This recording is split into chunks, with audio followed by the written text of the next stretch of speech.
Heading डालो NARRATION, इसको बोलते हैं नरेशन। क्या बोलते हैं? नरेशन दो तरह के होते हैं। नरेशन कितने तरह के होते हैं? दो। पहला क्या होता है? Direct, DIRECT। और दूसरा क्या होता है? Indirect, INDIRECT, indirect. ठीक है। अब इसके आगे हम लगा देंगे स्पीच, SPEECH, डायरेक्ट स्पीच और इनडायरेक्ट स्पीच। ठीक है। मतलब आपने क्या सीखा कि नरेशन के दो पार्ट होते हैं। कौन कौन से? डायरेक्ट स्पीच और इनडायरेक्ट स्पीच। चलो इतना बना लो, तो इसको हटा के फिर लिखवाए।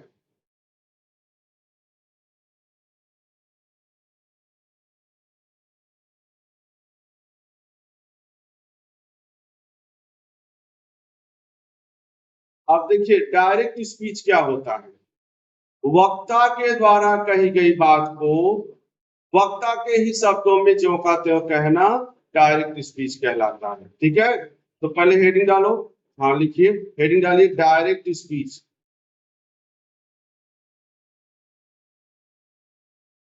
Direct speech.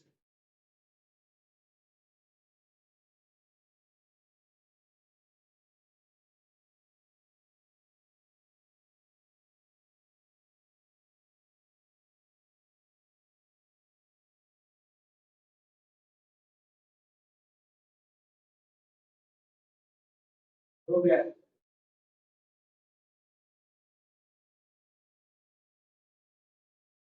हो गया। तो लिखिए डायरेक्ट स्पीच में वक्ता के द्वारा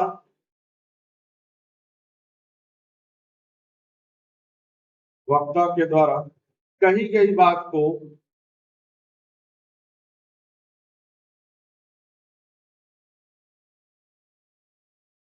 वक्ता के ही शब्दों में कहना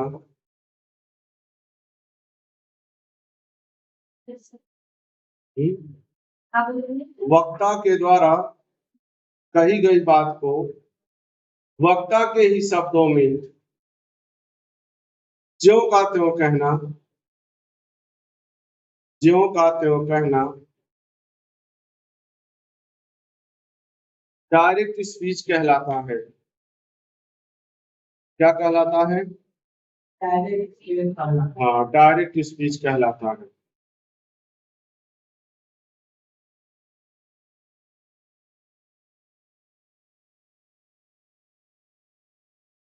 ठीक है।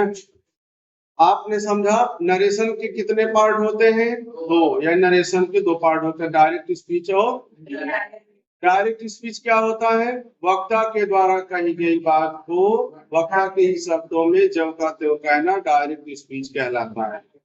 ठीक है। अब देखिए और बात समझ लीजिए। जो डायरेक्ट स्पीच यानी वक्ता की जो बात होती है ना, उसे कोटेशन मार्क यानी इन्वर्टेड कामा के अंदर रख दिया जाता है। ठीक है।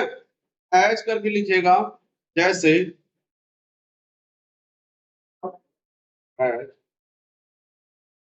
ही said, comma inverted comma, I am a teacher, I am a teacher. ठीक है। अब यहाँ पर जैसे मान लीजिए कोई है, उसने मुझसे शब्द क्या कहा? I am a teacher. तो हमने क्या किया? जैसा उसने कहा था वैसे के वैसे हमने यहाँ पे बोल दिया। ही सेड यानी उसने कहा आई एम ए टीचर, मैं एक अध्यापक हूँ। ये उसके कहे हुए शब्द है, मेरे शब्द नहीं है। और इसको क्या करते हैं? कॉमा इन्वर्टेड कॉमा के अंदर वो शब्द को हम रख देते हैं।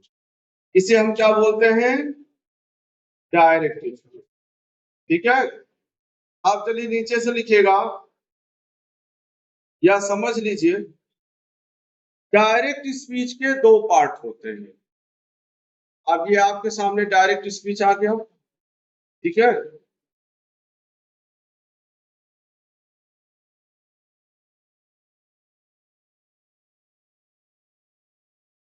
आप देखिए ये डायरेक्ट स्पीच है। इसके दो पार्ट होते हैं, एक होता है जो इन्वर्टेड कामा के बाहर होता है और एक जो इन्वर्टेड कामाज के अंदर होता है। जो इन्वर्टेड कामा के बाहर होता है इसे बोलते हैं रिपोर्टिंग स्पीच। क्या बोलते हैं? हाँ, नोट कर लीजिए, REPORTING,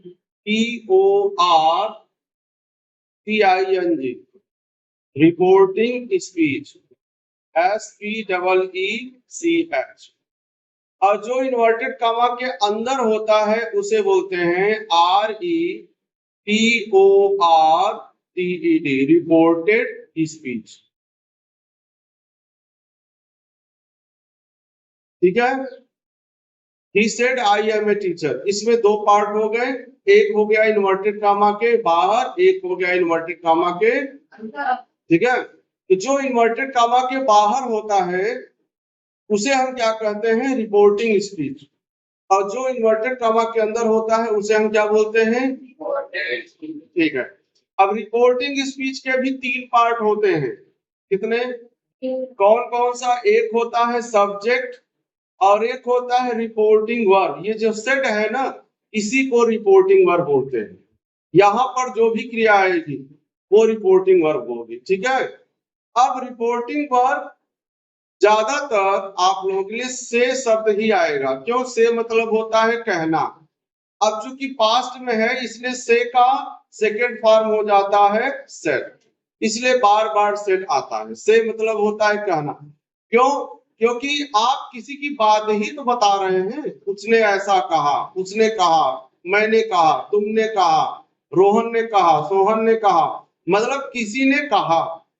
अब जो शब्द कहा उसी को इन्वर्टेड कामा के अंदर आप रख देते हो, इसलिए यहाँ पर बार बार सेड का ही प्रयोग किया जाता है। नाम कुछ भी चेंज हो जाए, प्रोनाउन कुछ भी चेंज हो जाए, लेकिन अक्सर प्राय यही set set set set set बार बार सेट शब्द आता है। ठीक है। इसका कारण समझ में आए? क्योंकि आप किसी की बात बता रहे होते हो, उसने कहा, तुमने कहा, मैंने कहा, इसलिए सेट बार बार आता है। अगर प्रेजेंट है तो से, पास्ट है तो सेड, फ्यूचर होगा तो विल से। ठीक है। अब रिपोर्टेड स्पीच में ये सेंटेंस है, ये सेंटेंस यहाँ कुछ भी हो सकता है, पर इसमें भी आप पार्ट्स कर सकते हो। सब्जेक्ट होता है, वर्ब होता है और ऑब्जेक्ट होता है। तो इतनी बात समझ में आया आपको? चलिए शुरू से बताइए क्या समझे। नरेशन के कितने पार्ट होते हैं? कौन कौन से? ठीक है, डायरेक्ट स्पीच और इनडायरेक्ट स्पीच। डायरेक्ट स्पीच क्या होता है?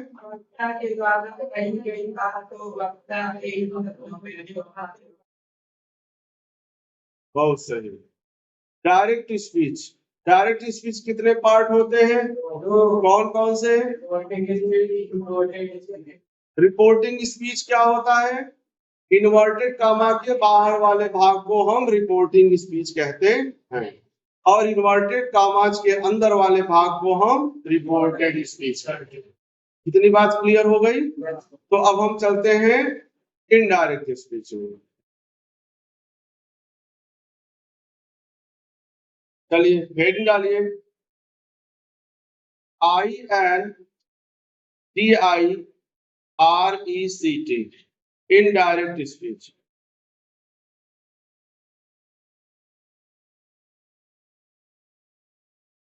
इसकी परिभाषा लिखिए, वक्ता के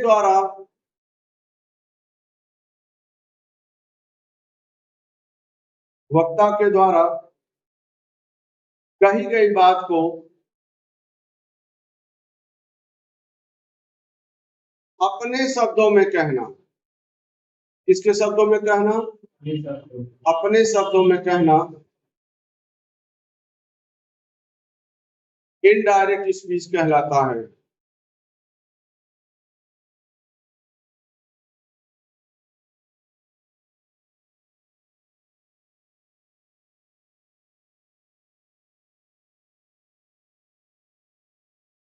ठीक है।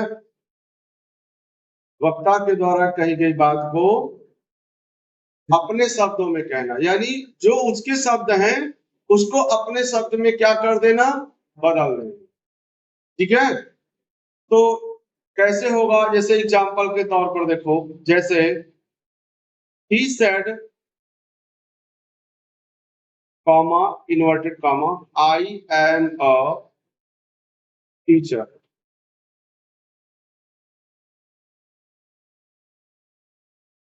यही आपका वाक्य है। जब हम इसको इनडायरेक्ट में करेंगे तो क्या हो जाएगा, he said that he was a teacher। ठीक है, अब यहां पर देखिए, जो डायरेक्ट है वो जैसा कहा गया ज्यों का त्यों वैसा ही रख दिया गया, पर इनडायरेक्ट में क्या है, अपनी बातों को क्या किया गया, बदल दिया गया, उसकी बातों को अपने शब्दों में बदल दिया गया। जिसे उसने कहा दैट कि वह एक अध्यापक है। ठीक है ना, चलिए यहां तक नोट कर लीजिए। यहाँ पे वाच क्यों लगा? वाज इसलिए लगा क्योंकि ये पास्ट में है, अभी इसको सब बताएंगे आपको। ठीक है, सारा सिस्टम आपको समझाएंगे। ये अगर पास्ट में होगा तो यहाँ जो होगा वो भी पास्ट में हो जाएगा। अब वैसे तो देखो, यहाँ आई का ही हो गया। ठीक है ना, ये सब्जेक्ट के अनुसार यानी ही के अनुसार चेंज हो गया। तो इसको अभी समझाते हैं, आगे स्टेप बाय स्टेप चल रहे हैं।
नोट कर लिया?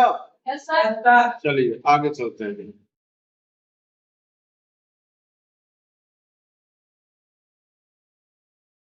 आप देखिए, ध्यान दीजिएगा, आप ध्यान ये दीजिए कि हमें जब डायरेक्ट से इनडायरेक्ट में बदलना होता है तो सिस्टम क्या होता है। देखिए, आपका डायरेक्ट का प्रारूप ऐसे होता है। ठीक है, कॉमा इन्वर्टेड कॉमा एक फुल स्टॉप इन्वर्टेड कॉमा, इस तरह से डायरेक्ट का प्रारूप होता है। यानी सबसे पहले हमारे सामने क्या आता है, यहां से आना शुरू किए तो सबसे पहले हमें किससे मुलाकात हो गई, सबसे पहले हमारी मुलाकात किससे, रिपोर्टिंग। ठीक है ना, यानी सबसे पहले हम रिपोर्टिंग स्पीच में बदलाव करेंगे। अब रिपोर्टिंग स्पीच में बदलाव करेंगे तो इसके अनुसार करेंगे। यहां जो भी सेंटेंस होगा,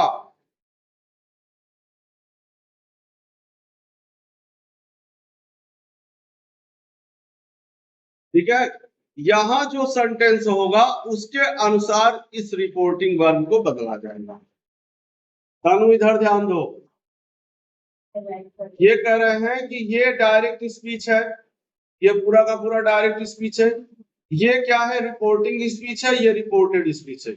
डायरेक्ट से इनडायरेक्ट बनाने के लिए जब आप शुरुआत करोगे तो सबसे पहले आप यहां शुरुआत करोगे। ठीक है ना, और रिपोर्टिंग स्पीच को बदलने के लिए, यानी रिपोर्ट में जो रिपोर्टिंग वर्ब होता है उसको बदलने के लिए आप इसके अनुसार बदलोगे। और यहाँ पर जो सेंटेंस होगा उसके अनुसार इसको बदलोगे। जब आप यहाँ पर आओगे तो इसका तब इसके अनुसार बदलोगे, तो यहाँ पर जो टेंस होगा उसके अनुसार यहाँ परिवर्तन होगा। यानी यहाँ का आपको टेंस देखना है, यहाँ का आपको क्या देखना है, सेंटेंस देखना है। लेकिन पहले सेंटेंस देखना है क्योंकि पहले रिपोर्टिंग वर्ब को बदलना है। तो रिपोर्टिंग वर्ब आप सेंटेंस के अनुसार बदलेंगे। जैसे असर्टिव सेंटेंस है तो सेड टू को टोल्ड में बदल दोगे, इंट्रोगेटिव है तो आस्क्ड में बदल दोगे, इंपरेटिव है तो ऑर्डर्ड में बदल दोगे, एक्सक्लेमेटरी है तो एक्सक्लेम्ड में बदल दोगे। मतलब वो चेंज होता होगा, लेकिन किसके अनुसार, सेंटेंस के अनुसार। तो हमें सबसे पहले सेंटेंस के बारे में जानना चाहिए। तो सेंटेंस कितने प्रकार के होते हैं, 5। सेंटेंस कितने प्रकार के होते हैं, 5। कौन कौन से होते हैं, assertive, interrogative, imperative, objective, exclamatory. लेकिन सबसे पहले क्या होता है, असर्टिव। तो हम पहले किस में चलेंगे, असर्टिव में। अच्छा, टेंस कितने होते हैं, 3। Present tense, past tense, future. इनके पार्ट्स में नहीं आना है हमें इस यहाँ पर। अभी क्या करना है, रिपोर्टिंग वर्ब को बदलने के लिए हमें केवल इतना ही देखना है। ठीक है ना। तो अब चलिए देखते हैं, इसको हटाते हैं। तो अर्थात हम लोग पहले असर्टिव सेंटेंस में चलते हैं। इतनी बात अभी तक जो समझाए एक बार रिवाइज कर लीजिए, तब फिर आगे चले।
चलिए अब हेडिंग डालिए असर्टिव।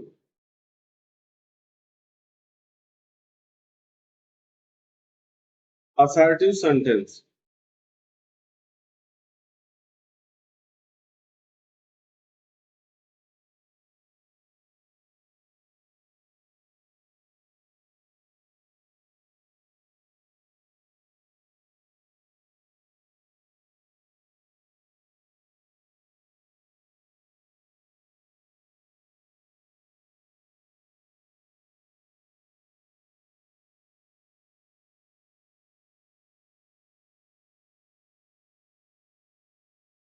अब चलिए देखिए असर्टिव सेंटेंस लीजिए। यदि रिपोर्टेड स्पीच में, लिखो, बोल रहे हैं, यदि रिपोर्टेड स्पीच में असर्टिव सेंटेंस का प्रयोग किया गया है तो, यदि रिपोर्टेड स्पीच में असर्टिव सेंटेंस का प्रयोग किया गया है तो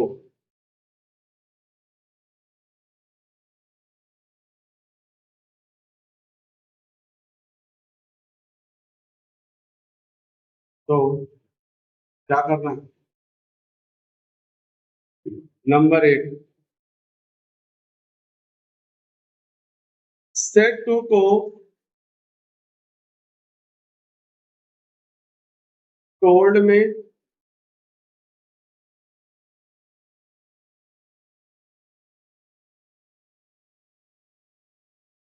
सेज टू को टेल्स में और सेट टू को टेल में बदल देते हैं।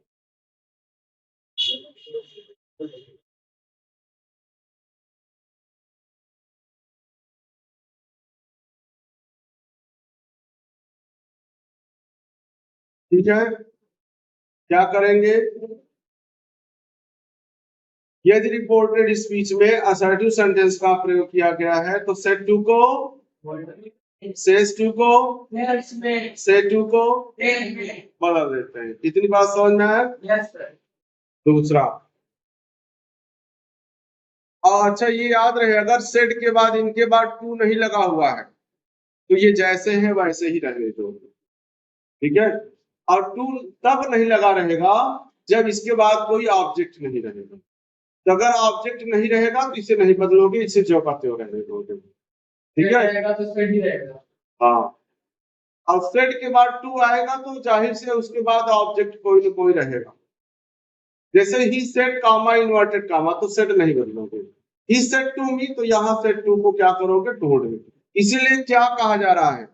सेड टू को टोल्ड में बदलना है, केवल सेड को टोल्ड में नहीं बदलना है अभी इस सेंटेंस के अनुसार, ठीक है। बाकी आगे जो होगा वो बताया जाएगा। नंबर 2 ये है कि इन्वर्टेड कामास को हटा के लिखिए, इन्वर्टेड कामास को हटाकर दैट लिख दिया जाता है। क्या लिख दिया जाता है? दैट। नंबर 3,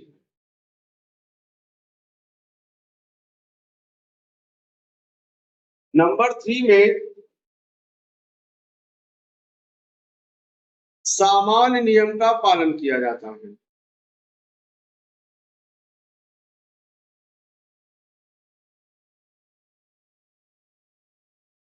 ठीक है।